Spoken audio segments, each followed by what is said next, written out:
বর্ধমানে জামাল বলে একজন নেতা আছে, জামাল কামাল সব এদের নেতা। এখানে শুনলাম একজন আছে, শাহজাহান আছে, কাল গন্ডগোল করেছিল। তো শাহজাহান আর জাহাঙ্গীর হোক, আমি বলে দিচ্ছি ভাই 4 তারিখের পর কিন্তু আমি এখানেই থাকবো আর তোমরাও থাকবে। কিভাবে থাকবে সেটা এখন ঠিক করো। আমিও দেখবো 13 তারিখে তোমরা কি করছো, তারপরে ব্যবহার করো। দিলীপ ঘোষ ফাঁকা হওয়া যায় না, সারা পশ্চিমবাংলায় ঘুরে এসো। আর পারলে তোমাদের মাস্ত বিস্ত ভাই খড়গপুরে আছে মাফিয়া, তাদেরকেও জিজ্ঞেস করো আমাদের ট্রিটমেন্ট কিরকম হয়, হসপিটাল যেতে হবে না। সেই জন্য আমি বলে দিচ্ছি, যারা এরকম ভাবছো যে গায়ে হাত তুলে মহিলাদের চমকে রাজনীতি করবে, এটা ঠিক করছো না। সেই জন্য আজ সকালে আমি এসেছি এখানে বলতে। আর আমি চৌরাস্তায় বলি, পার্টি অফিসে বলি না। আর যদি দরকার হয় তোর বাড়ির দরজায় গিয়ে বলে আসবো, তোর মা বাপকে বলে আসবো। দিলীপ ঘোষ 40 বছর আগে আমার মা তার লিস্ট থেকে আমার নাম কেটেছে, 40 বছর আর আমি আছি। যখন সুনামি হচ্ছিল আন্দামানে আমি ছিলাম, ওখানে সেবা কাজ করেছি। তখন একজন আমার মাকে জিজ্ঞেস করেছিল, সুনামি হচ্ছে ওখানে দিলীপ আছে, আপনার কষ্ট হচ্ছে না? মা বলেছিল সুনামিতেও ডুববে না আর আগুনেও পুড়বে না। তোমরা যদি রাজি থাকো, দেখো নাম কাটতে রাজি আছে তো দেখে নাও, LIC করে রাখো।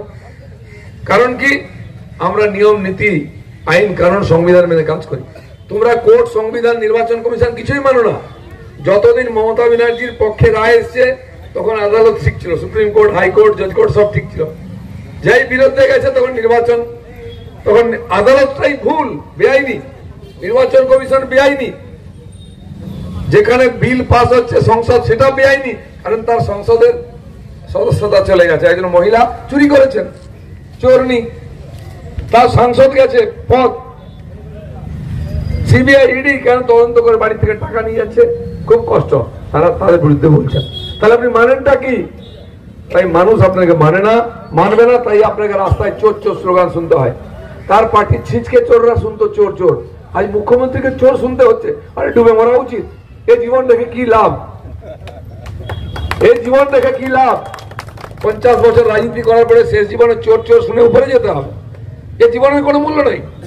দিলীপ ঘোষ অসত্য গাছের নিচে দাঁড়িয়ে বলছে ডুবে মরো। এখন ডুবে মরার জলও নেই পশ্চিমবাংলায়, খাওয়ার জল পাওয়া যাচ্ছে না, ডুববে কোথায়? সরি, আমি ভুল বলেছি।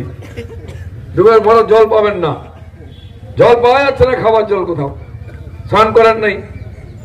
এই যে বাংলাকে আজকে তোমরা নরক বানিয়েছ, তার সব কৃতিত্ব মমতা ব্যানার্জির কৃতিত্ব আছে। যার মাথায় হাত রাখবে সে পরে জেলের ভাত খাবে। আগে তো কাটমানি সিন্ডিকেট করে কোটিপতি হবে। নাহলে এই ধরনের সমাজে যারা নিকৃষ্ট লোক, সমাজের জন্য কোনো কন্ট্রিবিউশন নাই, তার পরিবারের জন্য করে না, সেই লোকগুলো আজকে দেশের নেতা হয়েছে।